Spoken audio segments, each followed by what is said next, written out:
말씀에 순종하여 복 누리는 삶, 말씀에 순종하여 복 누리는 삶이라는 제목으로 출애굽기 39장 22절부터 43절까지 말씀을 함께 나누겠습니다. 출애굽기 25장부터 이어진 성막 제작의 명령과 시행이 오늘 39장에서 드디어 완성됩니다. 물론 이스라엘 백성은 중간에 금송아지 우상을 만들어 섬기면서 하마터면 하나님의 언약으로부터 완전히 끊어지고 멸절당할 위기에 처하기도 했습니다. 그러나 신실하신 하나님은 이스라엘과 또다시 언약을 맺으셨고 그들이 하나님의 자녀로서 복을 누릴 것을 다시 약속하셨습니다. 35장부터 오늘 본문까지는 이스라엘 민족이 하나님의 명령대로 성막을 잘 만들었음을 보여줍니다. 앞에서 하나님께서 명령을 하셨었고 이스라엘은 그 명령 그대로 지켜서 하나님께서 말씀하신 대로 성막을 지었습니다. 오늘 본문에서는 어제에 이어서 제사장의 옷을 완성하고 모든 작업들을 다 마친 후에 과연 하나님의 명령대로 되었는가를 모세가 감독하는 내용이 나옵니다. 결론부터 먼저 보지요. 출애굽기 39장 43절 말씀을 함께 읽어보겠습니다. 모세가 그 마친 모든 것을 본즉 여호와께서 명령하신 대로 되었으므로 모세가 그들에게 축복하였더라. 아멘. 모세가 성막과 성막의 모든 기구들 그리고 제사장의 옷까지 모든 것들이 다 하나님께서 명령하신 대로 된 것을 보았습니다. 그리고 모세가 그들에게 축복하죠. 성막을 제작하기 전에 이스라엘이 하나님을 배반했을 때 모세는 하나님께 받은 돌판을 이스라엘 앞에서 던져 깨트려 버렸습니다. 출애굽기 32장 19절에서는 모세가 진에 가까이 이르러서 이스라엘 백성이 금송아지를 둘러싸고 춤추는 모습을 봤을 때에 크게 노했고 하나님께 받은 돌판을 산 아래로 던져 깨뜨렸다고 합니다. 그런데 이때를 회상하면서 쓴 신명기에서 신명기 9장 17절에 내가 그 두 돌판을 내 두 손으로 들어 던져 너희의 목전에서 깨뜨렸다 라고 합니다. 그러니까 이스라엘 백성들이 보는 앞에서 하나님께 받은 언약의 돌판을 던져 깨뜨린 겁니다. 이때 모세가 이런 행동을 한 건 물론 분노에 못 이겨서 했다고 볼 수도 있겠지만 그보다는 하나님께서 십계명과 함께 주신 언약이 이 백성에게는 아무 소용이 없다고 생각했기 때문일 것입니다. 모세는 단순히 그냥 분을 못 이겨서 돌판을 던져 깨뜨리고 방방 뛴 것이 아니라 금송아지 우상을 불살라 부수고 가루를 만들어서 물에 뿌려 이스라엘 자손에게 마시게 했습니다. 그리고 백성들 중에 여호와의 편에 있는 자들은 다 나아오라고 했고 레위 자손들이 다 모세에게 나아갔고 그들이 이스라엘 백성 3,000명 가량을 죽였습니다. 이 모든 일들에 대해 하나님은 모세를 책망하지 않으셨습니다. 모세가 이렇게 한 이유는 끔찍한 죄의 결과 하나님의 진노를 그들 스스로 당하도록 하기 위해서였습니다. 그는 하나님의 심판과 저주를 하나님을 대신하여 이스라엘 백성에게 내린 겁니다. 여러분, 모세가 하나님께 그들을 진멸하지 마시도록 얼마나 간절하게 구했는가를 기억하시지요. 하나님께서 이 백성에게는 희망이 없다. 다 없애버리고 다 멸절시켜버리고 내가 모세 너를 통해 더 큰 민족을 세우도록 할 거다. 그렇게 말씀하실 때에 그는 하나님과 이스라엘 백성 사이의 중보자로 서서 하나님의 용서를 구했습니다. 모세의 많은 사역들이 진정한 인도자, 구원자, 중보자 되시는 예수 그리스도를 예표한다고 할 수 있습니다. 그런 모세가 하나님의 언약 돌판을 던져 깨뜨리고 서로를 죽이도록 명령하면서 얼마나 마음이 아팠을까요? 그러나 모세는 하나님의 심판과 저주를 선포해야만 했습니다. 모세를 통하여 하나님은 이스라엘의 심판을 선고하신 겁니다. 그런데 오늘 본문 43절에 보십시오. 이스라엘 백성들이 모두 다 한 마음으로 하나님의 명령대로 성막을 건설했을 때 모세는 이제 그들에게 축복합니다.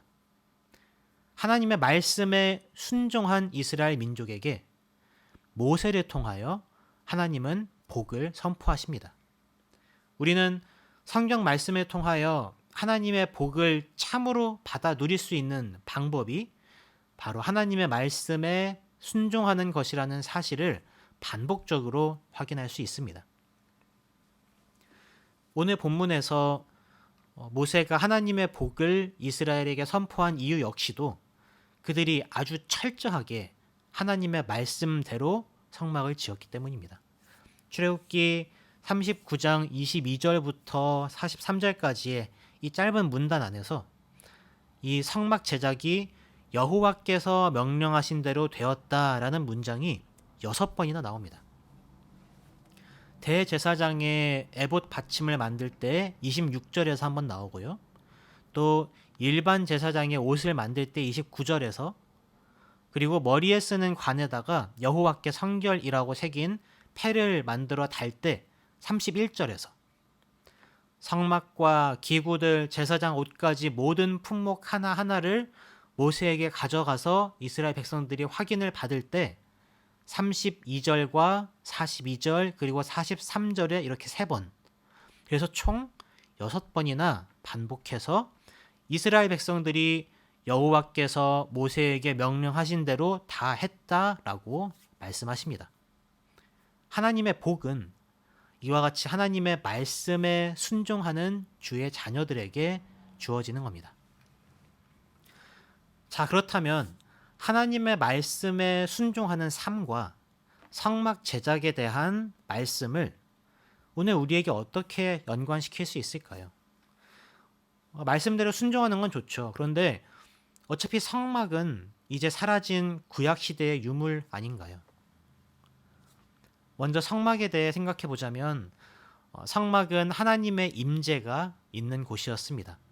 그래서 출애굽기를 보면 성막이라고도 하고 또 회막이라고도 하는데, 회막은 여러 영어 성경들에 보면 tent of meeting, 만남의 장막, 만남의 장소라고 합니다. 그곳에서 하나님과 만난다는 거죠. 성막은 마치 에덴 동산의 중앙에 있던 생명나무와 또 선악을 알게 하는 나무처럼 하나님이 계시다는 사실을 상기하도록 하고 하나님을 만나는 장소였습니다. 그곳에 하나님의 임재가 머물렀습니다. 그렇다면 오늘날 성막에 해당하는 건 무엇일까요? 남문교회 예배당일까요? 물론 우리가 한 마음으로 하나님을 예배하며 교회 건물에 모일 때 하나님도 우리 가운데 함께 계십니다. 예수님은 두세 사람이 주의 이름으로 모인 곳에 함께 계시겠다고 하셨습니다. 그러니 우리가 모여서 예배 드릴 때 우리 남문교회에, 또한 우리의 가정에도, 직장과 학교에도 하나님은 우리 가운데 계십니다. 그러나 그보다 더 근본적으로 예수 그리스도를 믿고 하나님의 자녀가 된 성도들마다 하나님은 성령 하나님으로서 우리 각자의 안에 거하십니다. 고린도전서 6장 19절부터 20절 말씀을 제가 읽겠습니다. 너희 몸은 너희가 하나님께로부터 받은 바 너희 가운데 계신 성령의 전인 줄을 알지 못하느냐? 너희는 너희 자신의 것이 아니라 값으로 산 것이 되었으니 그런즉 너희 몸으로 하나님께 영광을 돌리라. 아멘. 우리의 몸이 성령의 전이라고 합니다. 성령 하나님께서 우리 안에 거하십니다. 이제 구약의 성막이나 성전이 하나님의 임재의 장소가 되는 것이 아니라 교회 건물이나 예배당 어떤 특정 장소가 아니라 예수 그리스도를 통하여 구원받은 성도들 한 사람 한 사람이 바로 성령 하나님께서 임재하시는 성전이 되었습니다. 구약 시대에는 아니었죠. 그래서 계속 성막에서 나중에는 성전에서 희생 제사를 드려야만 했습니다. 그러나 그리스도께서 십자가를 지심으로 우리의 죄를 감당하셨습니다. 죄의 문제를 해결하셔서 우리가 하나님 앞에 자유롭게 나아갈 수 있게 되었습니다. 아니, 우리가 하나님께 나아가기 이전에 성령 하나님께서 먼저 우리 안에 거하실 수 있게 되었습니다. 성령님은 오직 구원받은 성도들 안에만 계십니다. 멸망받을 가증한 죄가 해결되지 않은 사람 안에 하나님은 거하시지 않습니다. 그리스도의 피로 씻겨진 성도 안에만 성령 하나님이 계십니다. 그래서 바울이 고린도전서에서 말하는 겁니다. 너희 몸은 너희가 하나님께로부터 받은 거야. 예수의 피값으로 하나님께서 사신 거야. 너희는 너희 자신의 것이 아니야. 너희 몸은 이제 너희 안에 거하시는 하나님의 것이 되었고, 그러니 너희는 마땅히 너희의 몸으로 하나님께 영광을 돌려야만 한다. 예수님은 제자들에게 곧 겪게 되실 십자가 고난을 말씀하시면서 그들에게 성령 하나님이 오실 것을 약속하십니다. 두려워하는 제자들에게 예수님은 요한복음 14장 17절에 그는 너희와 함께 거하시며 또 너희 속에 계시겠음이라고 하시고 16절에서는 성령님이 영원토록 너희와 함께 계실 거라고 말씀하십니다. 그러니 여러분, 이 시대의 성막은 다름 아닌 우리 각자의 몸입니다. 성도의 존재 자체, 성도의 삶 자체가 바로 성령의 전입니다. 성도 한 사람 한 사람이 성령 하나님께서 거하시는 성막입니다. 여러분, 이스라엘 백성들이 하나님의 복을 받은 비결이 여호와께서 명령하신 대로 행한 것이라는 사실을 기억하십시오. 그들은 성막을 하나님의 말씀대로 지었습니다. 사도 바울은 동일하게 성도의 몸도 하나님의 성전으로서 하나님의 말씀대로 살아야만 한다고 말씀합니다. 고린도전서 16장 20절에 그래서 너희 몸으로 하나님께 영광을 돌리라고 하는 거지요. 우리가 하나님의 말씀에 순종하여 살아간다면 그것은 하나님의 성막을 말씀대로 지어가는 것이고, 그렇다면 모세를 통하여 이스라엘에게 선포하신 그 복이 동일하게 우리에게도 주어질 것입니다. 오늘 하루 하나님의 말씀대로 살아가며 명령하신 대로 순종하며 하늘의 풍성한 복을 누리시는 우리 성도님들 다 되시기를 바랍니다. 기도하겠습니다. 하나님, 오늘 말씀을 통하여 하나님의 복을 받는 비결을 깨닫게 하시니 감사합니다.